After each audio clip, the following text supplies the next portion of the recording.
বুদ্ধদেব ভট্টাচার্যের মরদেহ যাতে বিধানসভায় নিয়ে যাওয়া হয় সেই প্রতিনিধি দলের তরফ থেকে এই আবেদন করা হয়েছে। আমরা এই বিষয় নিয়ে আরও একটু জেনে নেব, কথা বলবো। পিয়ালি এই মুহূর্তে আমাদের সঙ্গে রয়েছেন, আমাদের প্রতিনিধি টেলিফোন লাইনে। পিয়ালি, কি খবর রয়েছে?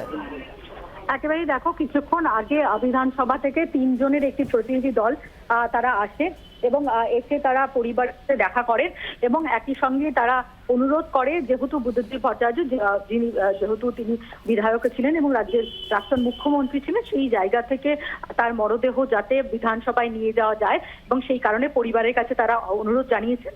যদিও পরিবারের তরফ থেকে যেটা জানানো হয়েছে যে ইতিমধ্যেই পার্টির তরফ থেকে যে সিদ্ধান্ত নেওয়া হয়েছে, আজকে তার মরদেহ পিস ওয়ার্ল্ডে থাকবে, তারপর আগামীকাল পার্টি অফিসে নিয়ে যাওয়া হবে এবং তারপর মেডিকেল কলেজে নিয়ে যাওয়া হবে, যেহেতু তার দেহ দান করা রয়েছে।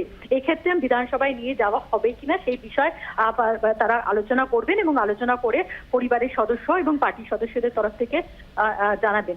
একই সঙ্গে তোমাকে জানিয়ে রাখি যে বিধানসভার স্পিকার বিমান বন্দ্যোপাধ্যায় তিনিও কিন্তু কথা বলেছেন, তার পরিবারের সদস্যদের সঙ্গে, তার স্ত্রীর সাথে ফোনে কথা বলেন। এমনটা কিন্তু যারা বিধানসভার সদস্যরা এসেছিলেন তারা জানিয়েছেন এবং যে খবর পাওয়া যাচ্ছে মুখ্যমন্ত্রী মমতা বন্দ্যোপাধ্যায় তিনিও কিন্তু আর কিছুক্ষণের মধ্যে আসতে পারেন এখানে। বাংলার আওয়াজ, বাঙালির আবেগ, জি 24 ঘন্টা।